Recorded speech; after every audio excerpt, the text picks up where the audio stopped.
Dr. Francis, to me, I think he's incredibly biased. I can't say nothing right. Everybody was wrong. Every time they opened their mouth, only person that had to answer was Dr. Francis. Dr. Francis was coming for the Whitlows as a couple, but Lewis seemed to take the brunt of it. And he has a bias against men. Like, all masculinity is toxic. That's not how I think. So he's probably not the right therapist for me. You're really dedicated to this therapy thing, aren't you? Mm-hmm. Like, because I think it works. Well, I don't want to work with Dr. Francis because he seemed, as good as he was, I had to fight through it. I had to dig what I need to get out of it because he seemed biased. So, in a new person, you don't want them to be biased. So, what are some of your criteria? What I would want you to do as you're looking at a therapist is, if you want me to be involved in it, make sure that you get a therapist that you can see. You can see that they're living the life and they can give you advice based on their experience in life. And they're very open, that you can see they're good and they're bad. You know, we don't need to learn from a perfect person. Oh, yeah, no. Because perfection is always fake. If all it's going to take to keep Marcel going to therapy is to find a new therapist, then I guess I'll find a new therapist. Well, and I promise that I will continue to consider about possibly going to couples therapy, maybe. Now, ain't that about a bitch? What is up, y'all? It's your girl, Brand New, and honey, I am back in the building. This time, honey, I'm back with a Love and Marriage Huntsville Extra, honey. Did y'all hear Marceau, and did you hear Miss Codependent? She ain't got her own brain. All I do is I just find another therapist because it's all about whatever my soul want, okay? I'm not gonna make no decision for myself. Stupid is as stupid as, okay? I'm so sick of Dumb and Dumber. That's the dumbest shiz naive that I have ever heard. Dr. Francis is incredible, and these two idiots, they don't want to hear the truth. And Marceau, when you defended Dr. Francis, let me pull up them clips of Big Lou and Tiffany when they was in therapy, and I believe you was laughing at them like, yeah, you know, y'all was judging our marriage, and yeah, you know, y'all got some things that y'all need to learn too. And let me pull that up because, honey, he's two-faced as hell, you guys. Marceau really is. It's disgusting. It's deplorable. And, honey, Miss Robinson is over it. Okay? I'm just over it. Having a child gives you some assurance that you don't have to go through life being alone. You have a baby who you know will never leave you. Dr. Francis talking about these things that happened in my life and calling them loss was new. I've never heard anyone call that loss. I do have a fear of being alone and might have a fear of abandonment. I don't even like alone time. So I love to be around people and in a relationship.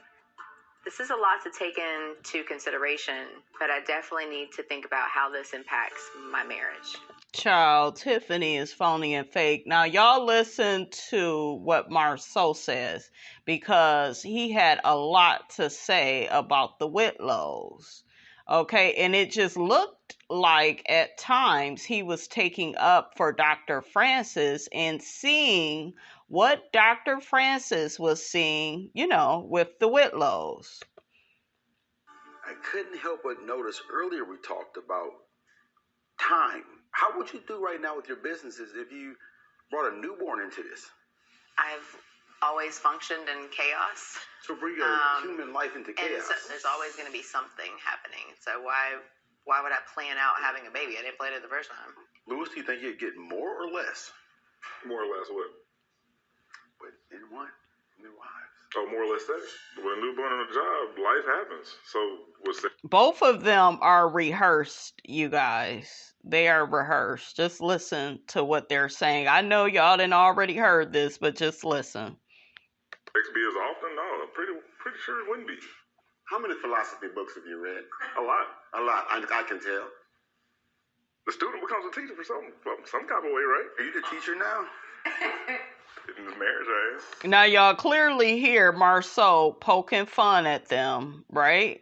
So now all of a sudden, it's just interesting. This is how I told y'all, these niggas on this show ain't about shit.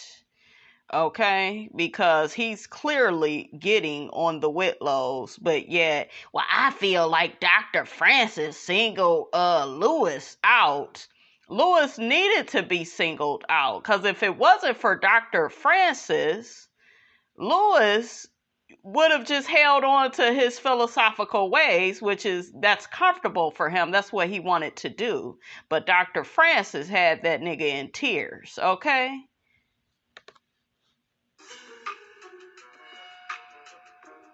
What is he teaching me? He does always have something to say, so there's that part. I don't really know what he's teaching me. We teach each other things, right? Yeah. Philosopher Lewis. Teacher. What this man is doing, and he's very good at it, he gives philosophical existential questions where he does not personalize a whole lot of things about himself. Why? Because to do that is to be vulnerable and having to deal with the pain. Marceau does the same thing. Of course you're going to disagree. I can be very open, and I've said that. Going through divorce, going through different things in my life allows you to be vulnerable. Okay. Quick question. I have to try to understand this one part. Dr. Francis, married 46 years, expertise in his field. He's trying to tell you some things that in his experience, he thinks he sees in these few hours.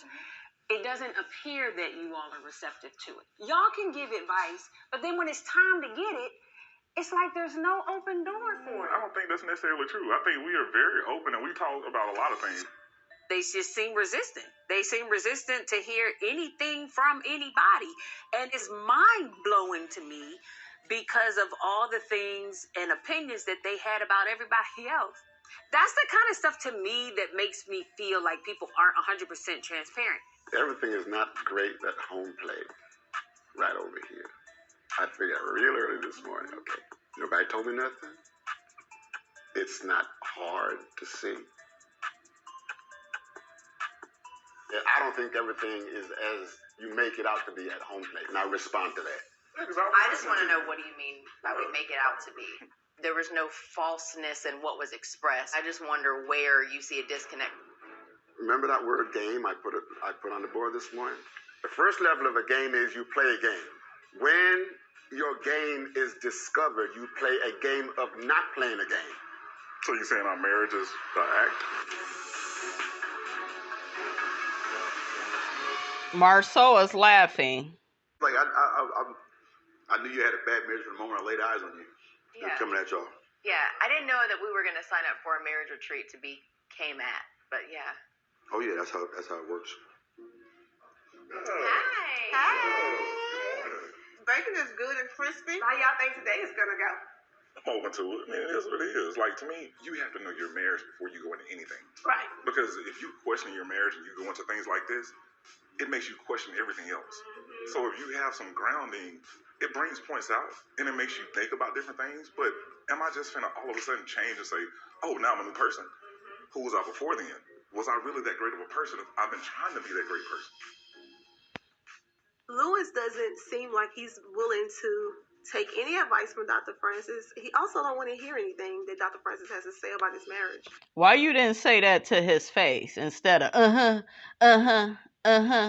have as many issues with couples therapy as the next person, but I'm willing to listen to what Dr. Francis has to say. Oh, you are?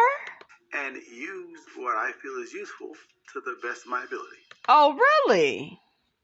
Making the comment about my observation in regards to I'm not feeling like y'all were answering like all the questions. And it's weird to me because I feel like y'all like to give a lot of advice. But in the one moment when somebody wanted to give y'all some, y'all really didn't want to hear it. For somebody to come and basically dissect me in 6 seconds and tell me my marriage is a game? You did it to Marceau. Y'all quick to give everybody else advice, but in the moment that somebody feels like they can give you some, y'all don't want to hear it. My perspective of saying I hear you is me saying I understand what Everybody you're saying. said that. Even when you respond, like I hear you, your energy is being transferred, and you can just see it. I get it. At that point in time, I didn't want to hear none of it. And just being real. And we know that. At times, I don't know if Lewis knows we're adults, and we know what someone's tone is outside of their words. So telling someone, I hear you, is different than saying, I hear you. We hear you, Lewis. We hear you both. To me. All right, guys. So Dr. Francis, recently, I believe he did a interview with Bondi Blue, Niecy Dixon, and Jamie That's Me. So I want to play some of that interview for you all because he's going to be talking about Martell, and him being a narcissist, or if he's a narcissist, honey. Miss Robinson, know that that's a damn narcissist, okay? Is the sky blue, okay? He's also going to be talking about Marceau and Tisha's relationship and more. So let's check that out. Something that a lot of people talk about, especially when we watch this show, Love and Marriage Huntsville, amongst other things. The next viewer question, they want to know, is there a cure for narcissistic personality disorder? Listen. Is there a cure for narcissistic personality disorder? Well, first off, I think we need to know things like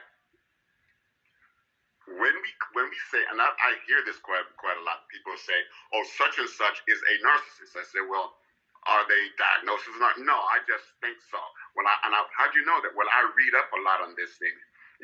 So first off, if you want to cure something, you need to know that it is what it is. You know, you really need to know that's what it is, because I think sometimes what we do is we call it narcissism just because it makes sense to us, and you know. Now, really quickly, I'm going to interrupt him right there. Let's play this little clip of Martell.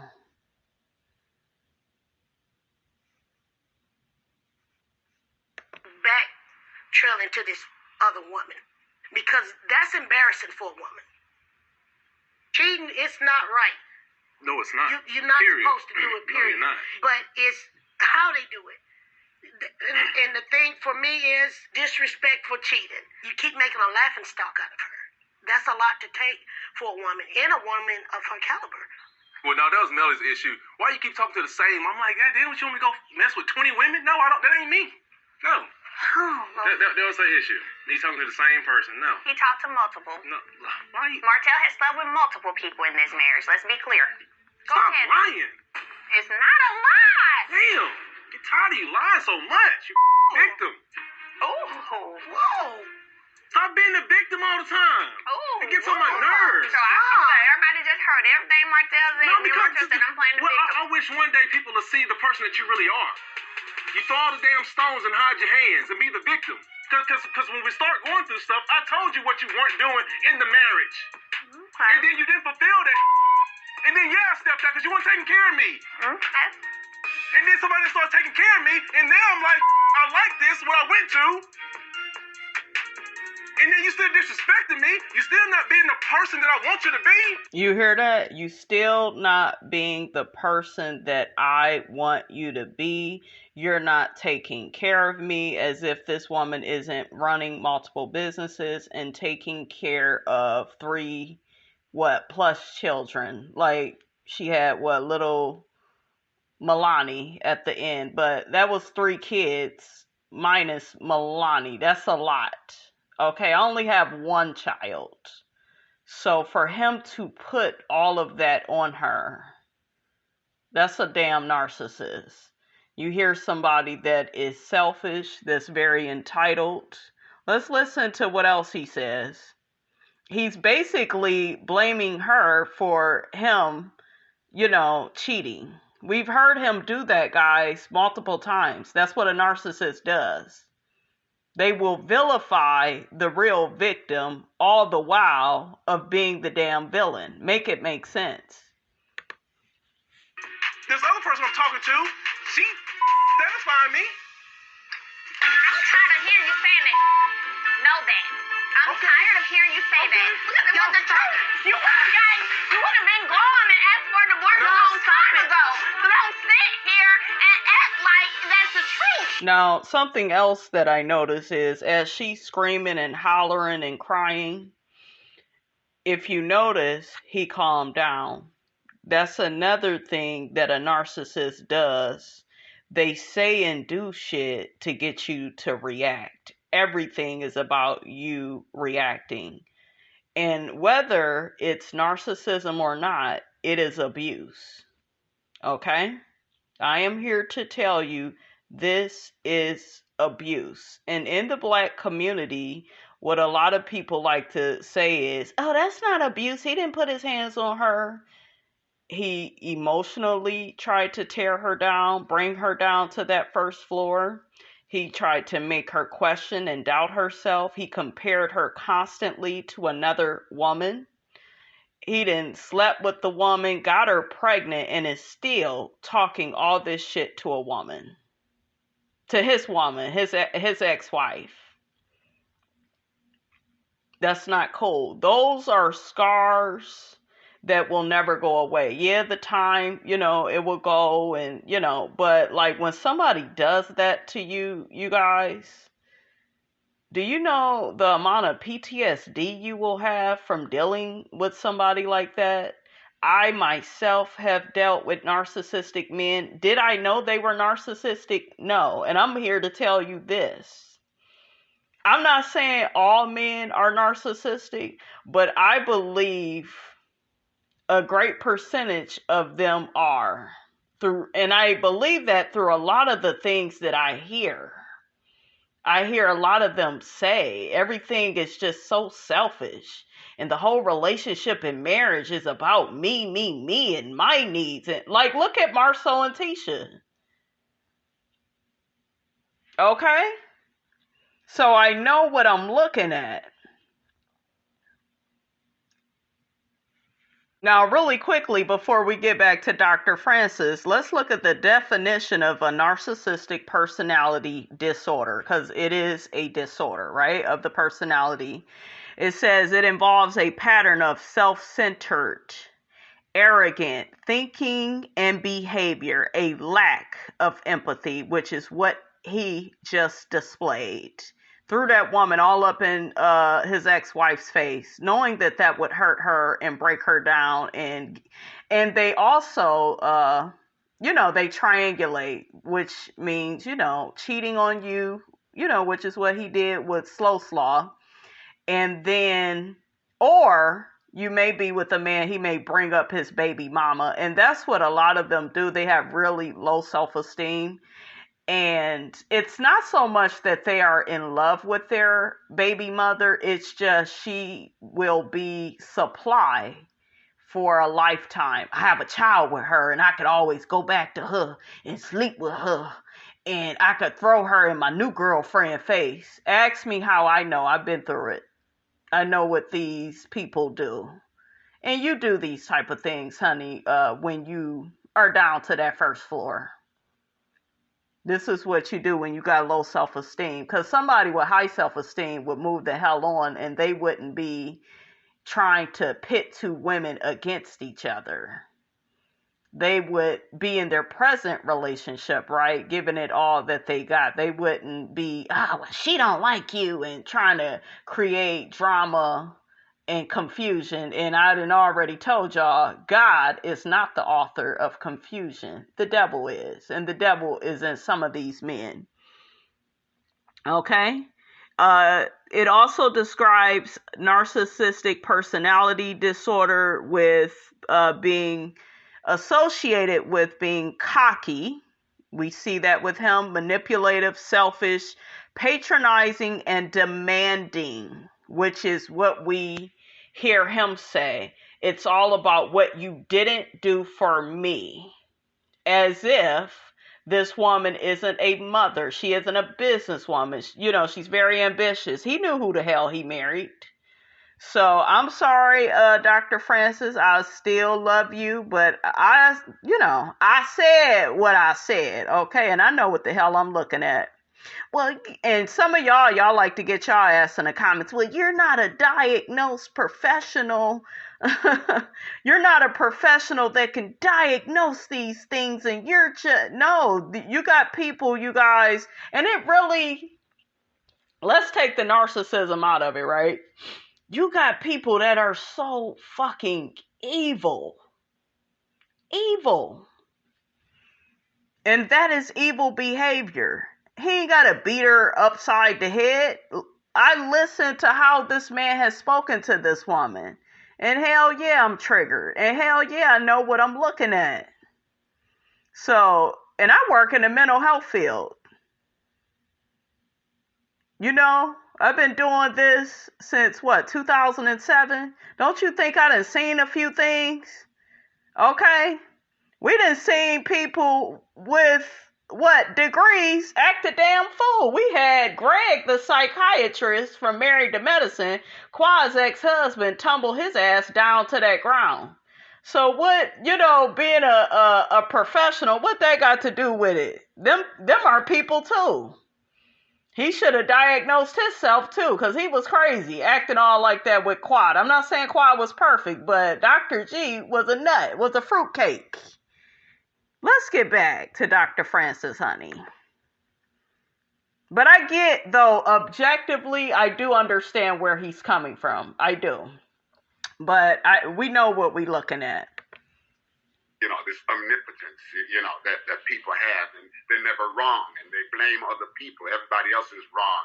Those are just some of the characteristics of this narcissism, But we also need to know this one thing. Is the person a narcissist, or do they act out narcissism?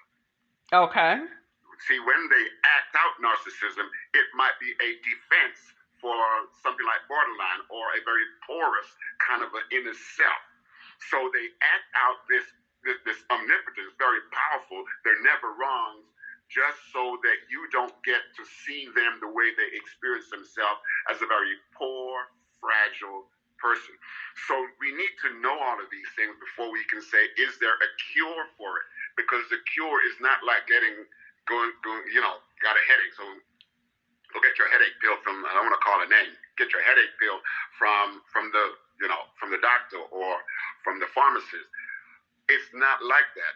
Everybody's got a reason why they are narcissists, or they're acting out narcissism. And most people, I think, act out narcissism. For instance, I can say this, but a lot of people say that our ex-president is a narcissist. I just don't see that. I see he's a very poor, broken man on the inside. Mm-hmm. And because he's so broken on the inside, what he does is he acts out his narcissism to distance himself from people, so people don't get close enough to him to see his brokenness.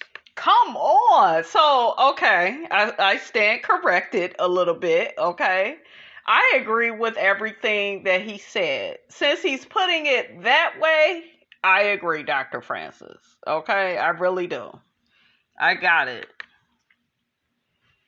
You understand what I'm saying here? So it's a defense. Mm-hmm. It's a defense against the fragile self. And I think we need to know these things before we can say, is there a cure? Because it might not even be there. You might be curing something that don't exist, or trying to cure something that don't exist.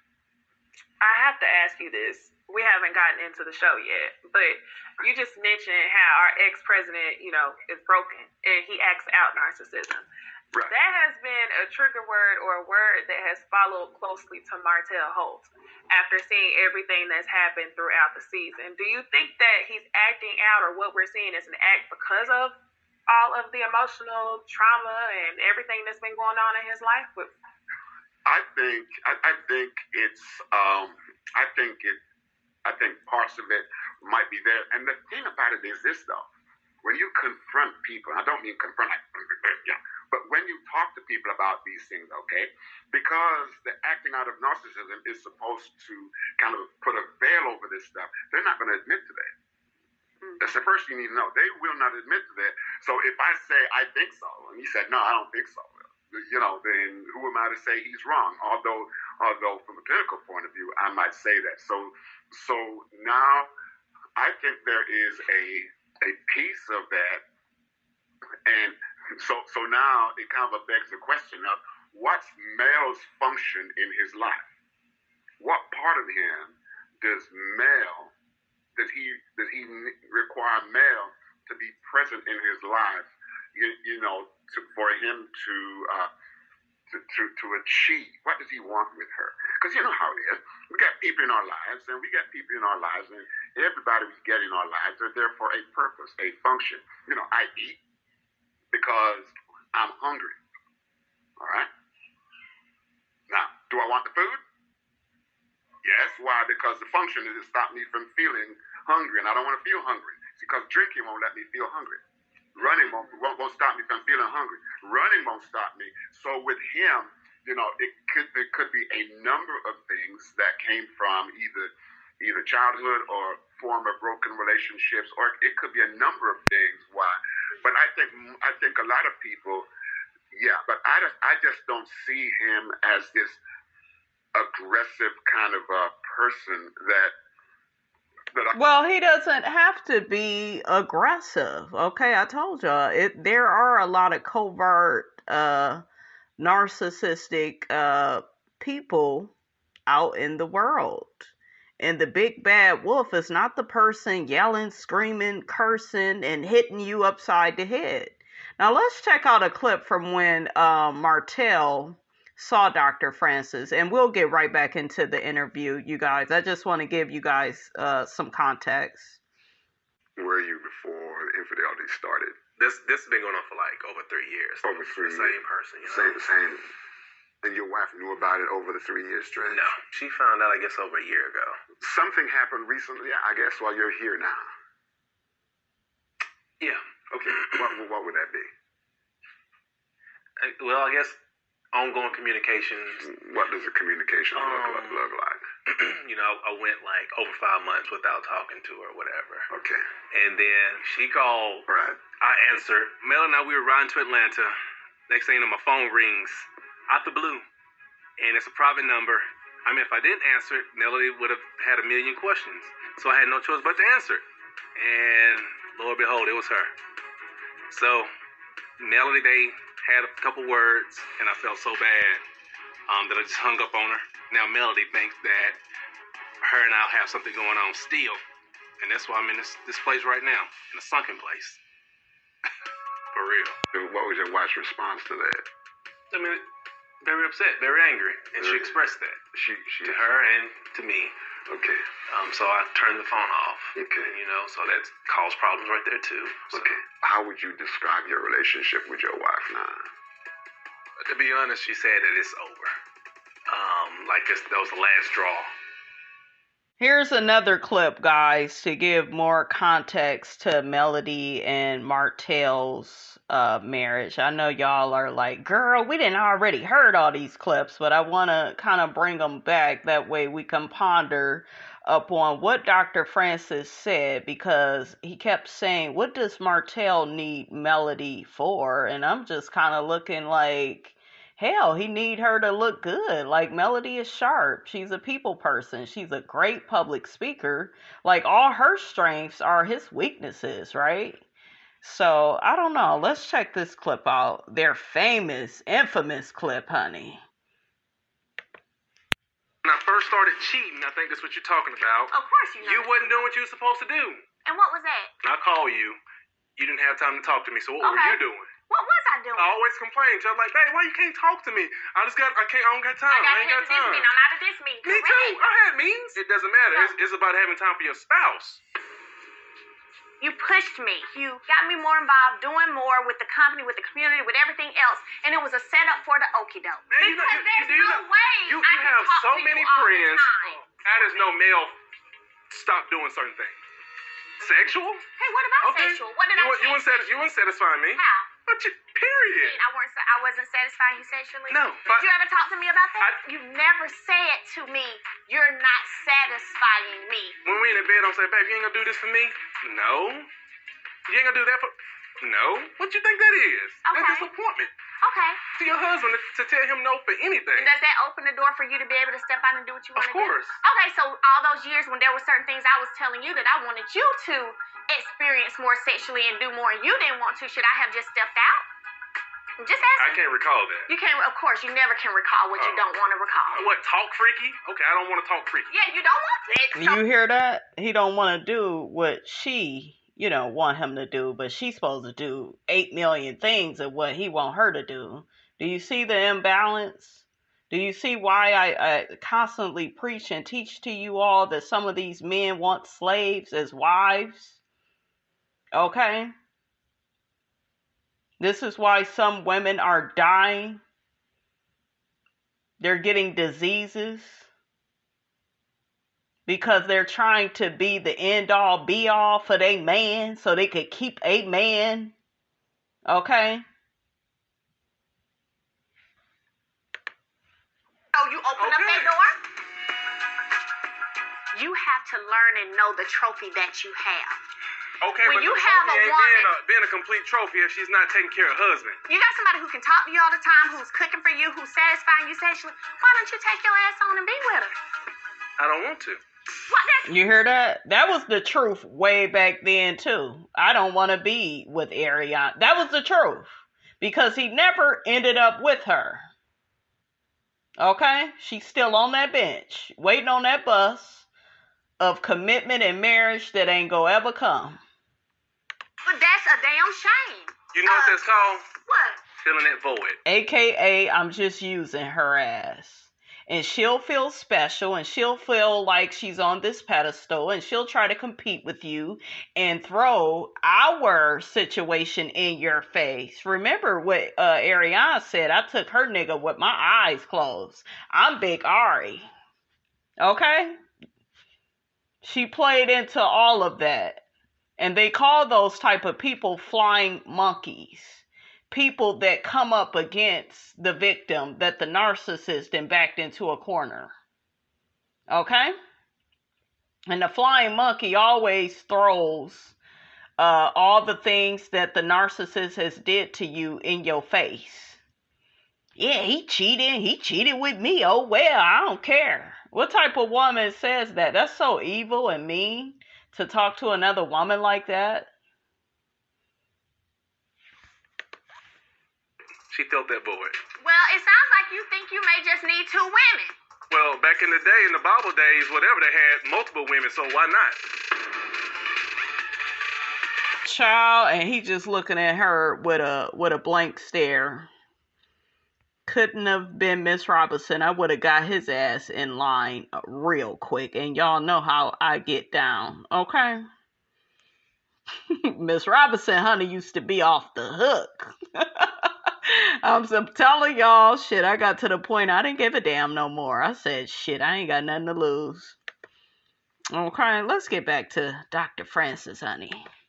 I would say yes, although it could be there because it's kind of a ubiquitous. It's not easily seen. It really is not.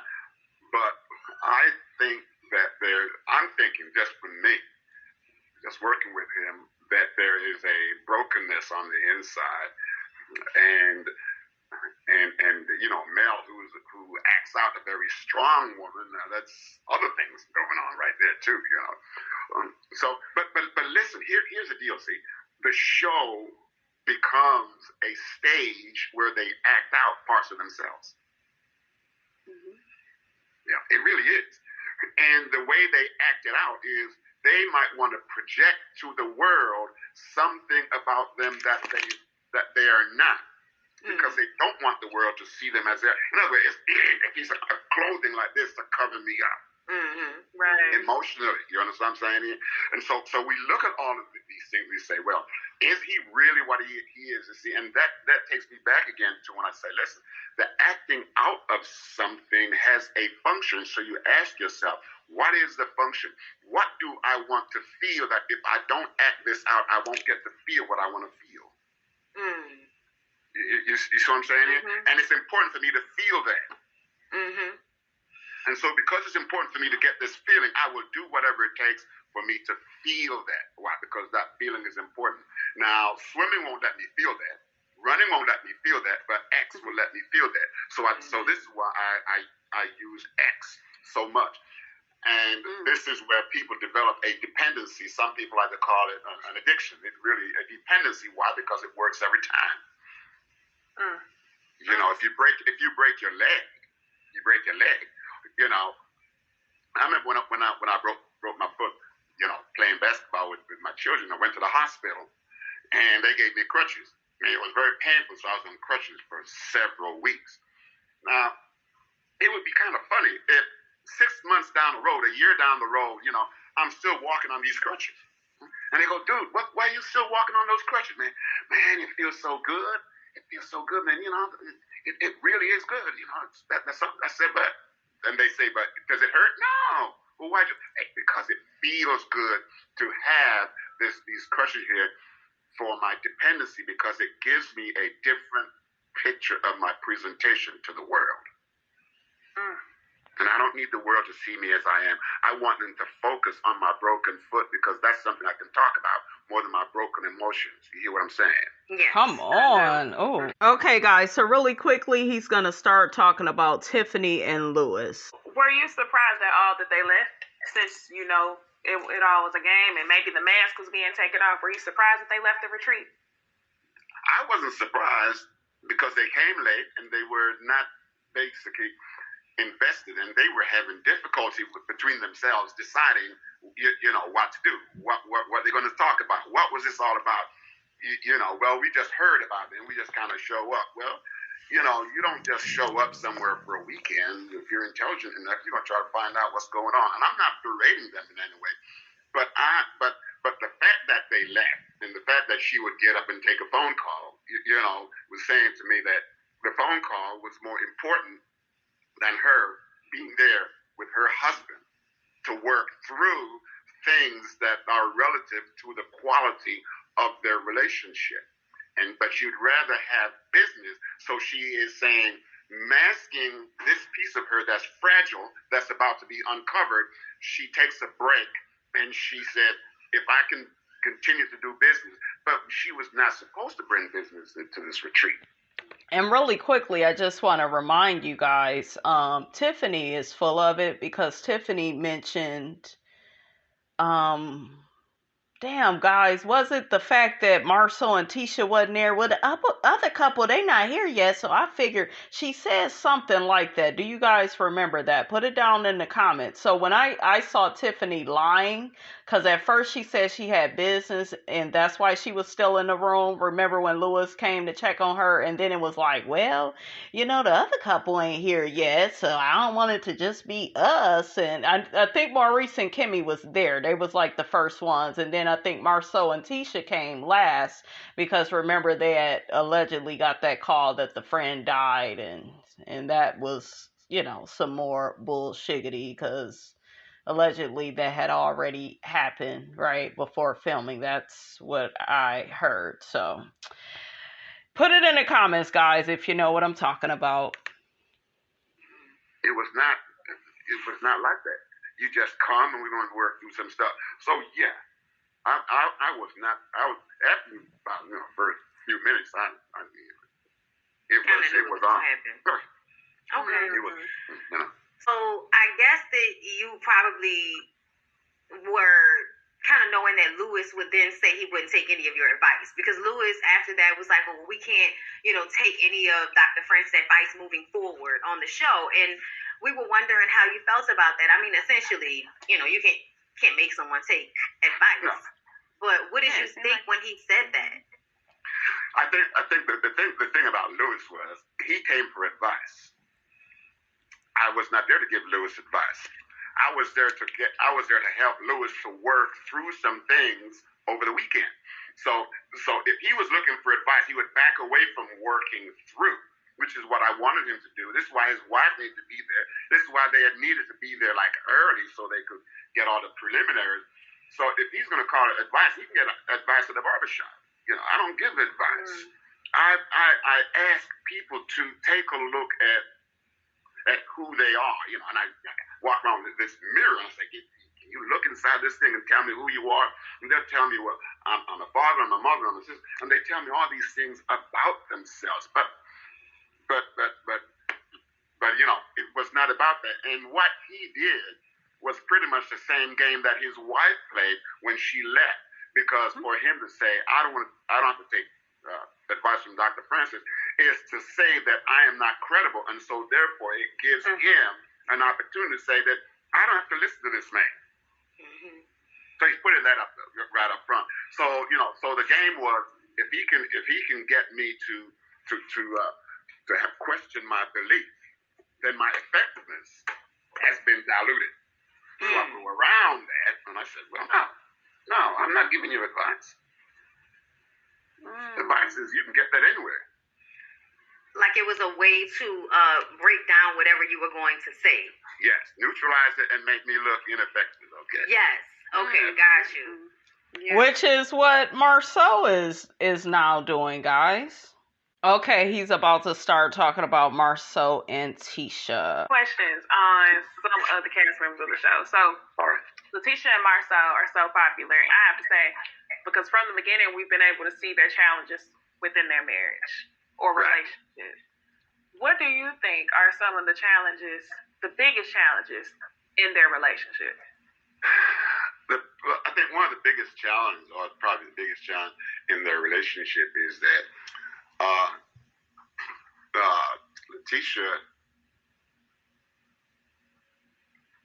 has been trying, I think, to find that piece of herself. I think she really does love her husband, you know. But she is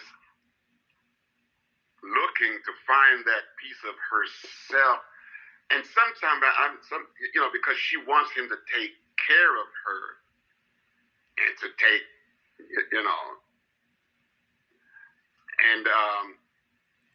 but Marceau, man, he's a philosopher,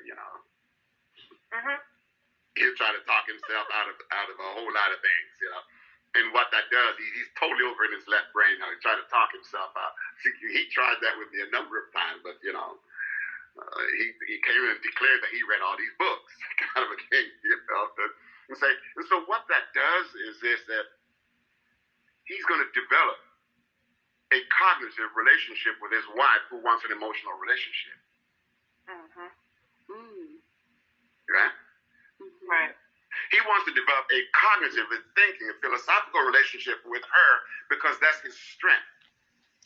Yep. His weakness is the emotional side, where that's her strength, and that's what she wants. And she wants to expose that part, bring that part out of him, but he is so resistant to that. Why? Because that's his weak side.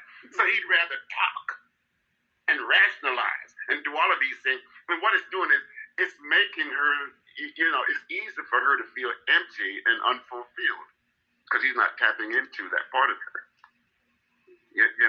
And so, but because she is a woman who believes in herself, she will continue to do and to do and to do. But then, where's her replenishment coming from? You can only do so much. Nowhere. And she's quick to tell Mel, I'm still in my marriage. I still got my man. Child, anybody could stay in a toxic marriage or relationship. Okay?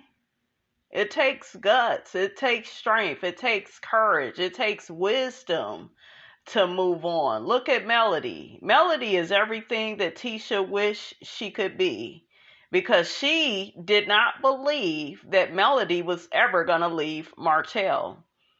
And I'm going to say this really quickly, you guys.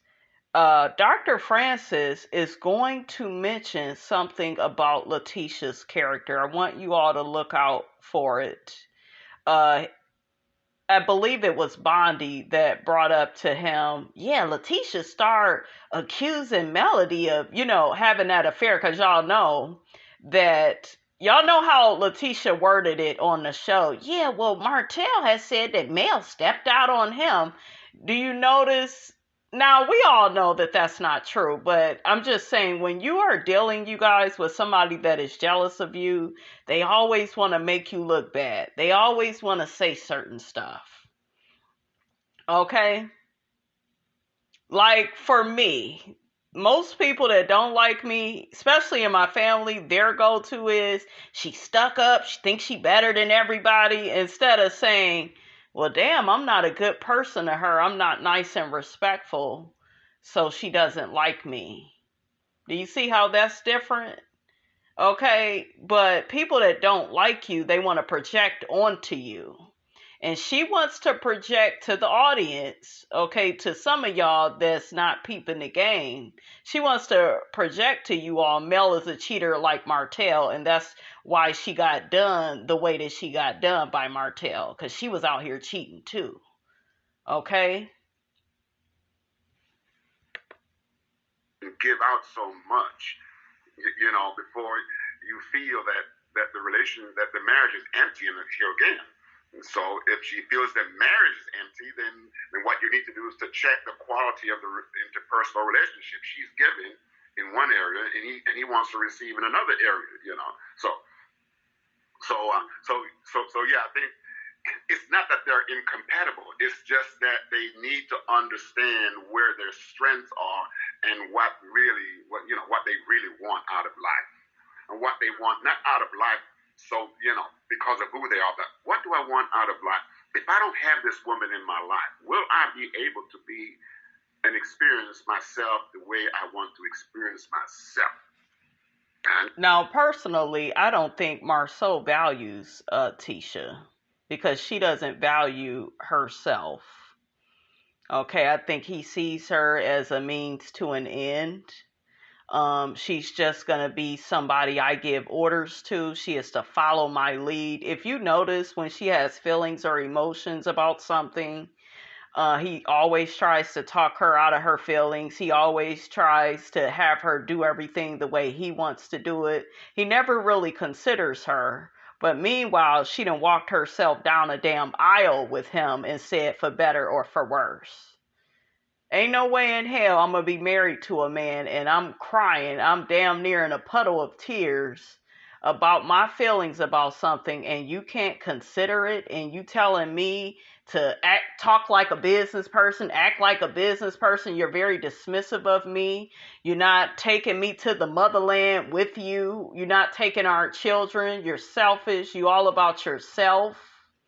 Okay, I think Dr. Francis is trying to be very nice with these people, but y'all know Miss Robinson, I'm going to keep it a buck. Okay? I can see through a lot of this bullshiggity, and so can a lot of you.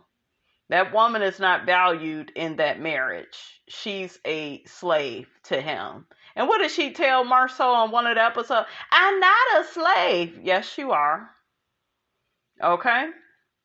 You have Maurice trying to put more on Kimmy's plate. She need to have all this sex. She need to be a damn porn star. Oh, until she done got, sick with breast cancer. Now I want to be, the husband of the year, the husband that I'm really supposed to be. Okay? These men are very selfish. And don't you dare think that because they ain't put their hands on these women, they're not hurting them and breaking them down and putting them in lowest terms. Okay? Don't you dare think that. Because a lot of y'all, like I said, in the black community, y'all feel that way. Oh, well, he ain't hitting her. Shit, her spirit is dying every damn day she's with him. Okay?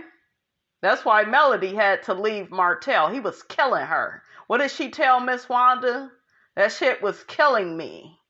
It was destroying her self-esteem. And it's serious, guys. I need her in my life, but I need her to behave in a particular way so that I don't have to feel threatened. Exactly. You know, and it's a crazy thing because, you know, because emotionally women are stronger than men, you know, for the most part anyways. You know. Yeah. It's not men's strong point. You know, we like to talk and pontificate and just and then you know, sometimes when a man finds a woman who is both intellectual and emotional at the same time, it becomes somewhat confusing. How, you know, you can't talk like that. You talk like that? Yeah. And you're soft like this? Yeah. I can do both. you know, it kind of gets confusing. You know, why? Because the woman's now out of her prescribed role, right? Mm-hmm. Mm-hmm. You know? And that's when some of these men start calling women masculine.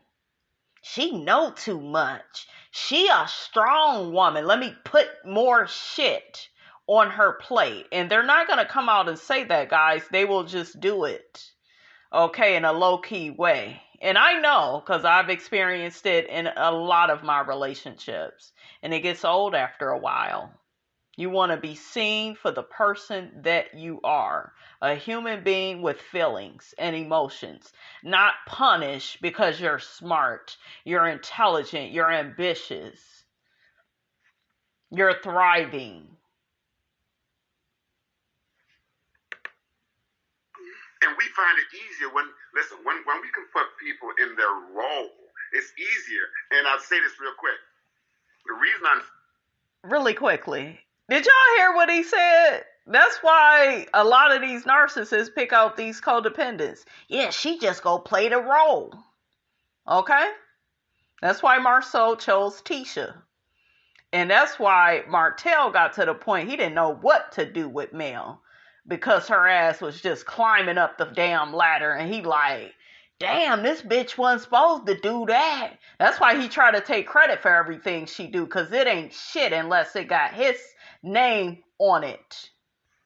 Saying when we can put people in a specific role, it's easier. It's because when my wife asked me to go to the store and get a can of beans, I'm looking at the label. If I want beans, I can't be looking at corn. So when I look at the beans, the picture on there, I say, that must be true. That must be who they are. That must be what's in there. And so I think we do the same thing with people. When we place them in a particular role, when we put a label on them, we expect them to act out the label, because when they don't, we become confused. I'm going to make another point before we get to Miss Wanda, because he's going to comment on her. I know all about this because I've told you all several times. I look a certain way. I have a really, feminine, soft type of look. And I notice when I go in the workplace, I notice it on dating apps or just, in my past period. It's, you're so pretty. You're pretty, but you are opinionated. You shouldn't even have all those opinions. Damn, you talk a lot. Damn, you know all of that. It's kind of like, bitch, just sit there, be pretty.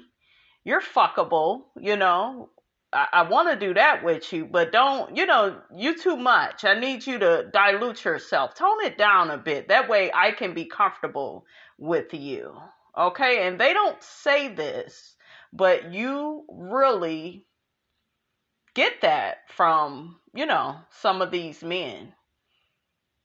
Okay, I didn't work with men that felt like I was their girlfriend, like I owed them something. Well, you didn't speak to me today. Are we together? Well, no. I got somebody. Well, then what the hell does it matter if I spoke to you today? What's in it for me, nigga? Okay?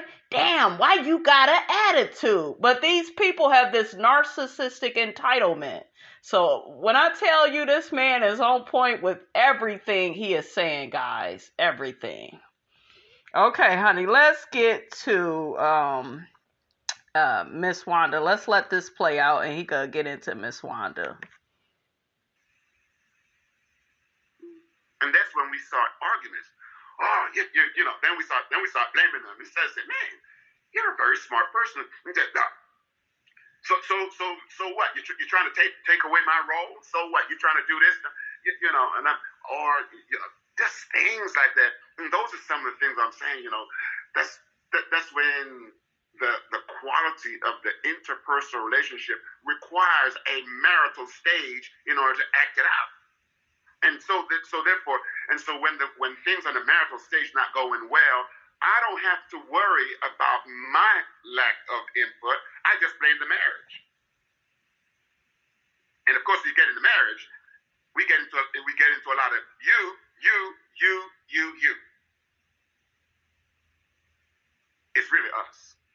Right. It's really we. Child, thank God for Bondi Blue, honey, because I was straight up about to get to the Miss Wanda clip, you guys. So that's coming, but he's gonna, Bondi is gonna mention the rope challenge to Dr. Francis. Y'all remember when they was tied up together? I remember I was watching a review, and I promise to God this woman was spot on when she said that she heard Tisha like so tired and out of breath. Remember, Marceau was running with her and bragging and competing with everybody. Oh, look at us. We could just run. That's 20-something years. You heard Tisha bragging about her raggedy ass toxic marriage. So I thought that was a great observation. I forgot what YouTuber it was. It was a woman, but wonderful observation. I said, girl, you are spot on. Okay, so let's get to that really quickly. Retard faces. Listen, because of that, I want to ask, because we're talking about Tisha and Marceau, when you had them do the rope challenge, right? Did you notice? Because me and some other YouTubers were like screaming at the screen, Marceau's putting all of his weight on Tisha. Why isn't anybody saying anything? He thinks he won. So, I wanted to know, if you also noticed that, or what was your perspective of Marceau and Tisha in that exercise? With Marceau and Tisha, I think what was happening here is that I think Marceau was trying in the exercise, in the thing, to show that he wanted to be in control. But the issue here is the more you try to be in control, if you don't have a way of, they did not have a way of working together. They didn't sit down and say, okay, because there was no time factor. It was let's do it, and they, so said, how are we going to move? Do I want to lean on her, or is she going to put her arms around me? Or do we want to touch each other? And those are all some of the things that they really needed to work out. And those are all, situations that you find in marriages. It was not just a rope walk. It was a demonstration of how do I go from me and you to us. And that's why we tied both legs here. So when we tied both inside legs, that was the us legs. Those are the legs that were married. The two outside legs was me and my wife. And because I'm still married to my inside leg, it's a part of me which is married to my wife, I now had to figure out a way how to let my independent leg over here work along with my dependent leg with my wife here. And if I can't figure that out, then that's when the problem's going to come, because I can't say to myself, I got this, I'm going to do this. No, it won't work. That is the quintessential of me, us working together. Because what happens if they don't do it right, then the ropes start to burn, or it starts to get loose, and things start to get hairy. And marriage is like that. So I think the whole idea here of they didn't figure out how to become at one with each other, which means that there are other areas in their lives as depicted by that way where they have not figured out how to be at one without being competitive to each other in the at one moment. You understand what I'm saying? You can't be at one with a person and still be competing with the person that you're supposed to be cooperating with. Could you say that again? Because I was with a man like that, and child, you cannot do that. You can't do that. And that's why that relationship, honey, did not work out. You can't be like that. I don't know why some of you men, you try to compete with women. That's feminine to me, okay? It is. Y'all can't do that. You are to cooperate with your woman. Make her feel special and important. It's not all about you. Stop being so damn selfish and narcissistic. Look, that word. Okay? Okay, honey, they about to get into Miss Wanda. Let's get into her. Tell me about it. They tell you about, okay, good. And I mean, the question that I have is regarding Tisha's mom. So you may have seen some of her antics just in general on the show. But I wanted to know your thoughts about how she allows her mom to kind of affect her relationship with her husband and her friends. Because now they're kind of considering not having her mom around because she physically tried to come after Melody. Okay, see, Tisha and her mom, there is a particular relationship in there that we don't see on the show. Mm-hmm. And so the way she grew up in her home, the presence or absence of mother, but Tisha's need to have her mother present when mother was absent, and so that might have made her feel like she's not very valuable. The presence or absence of her father, in her life. And so, therefore, if her father was absent in her life, maybe she was looking for a present father in her husband to kind of give her a kind of a hold. But then, on the other hand, if Tisha developed this kind of almost like a symbiotic dependency between her and her mother, more so than mother needing Tisha, what mother would try to do is to abort any attempt that she might have at individuating and leaving her, even to the point of it might even impact their marriage. And because she don't want to go after it, but so she go after somebody else. Why? Because we got to act out whatever venom we have on the inside. So her mother, might be at the point where you left me for somebody else. Did that trigger somebody leaving her or some loss or some abandonment in the past? I don't know. I don't know about that part of it. But I'm just saying, clinically there might be some relevance to that. And so instead of going after Tisha, because she don't want to damage the relationship with Tisha, but she's got so much stuff on the inside, she'll go after somebody else who is meaningless to her. But she can clear her conscience, clear everything out of here by projecting it or transferring it onto somebody else. But at the same time, well, baby, I was just doing this to protect you. You know how we get along, and those kind of things start coming up in the conversation, but because if she go after her daughter, the relationship is over. She can't afford that. I don't think she can afford that. I feel like neither one of them can. I feel like Tisha kind of operates like that as well, as far as not wanting to come at her mom because she feels like the relationship is going to be over. Right. Abandonment. Right. And this is why I call it a symbiotic,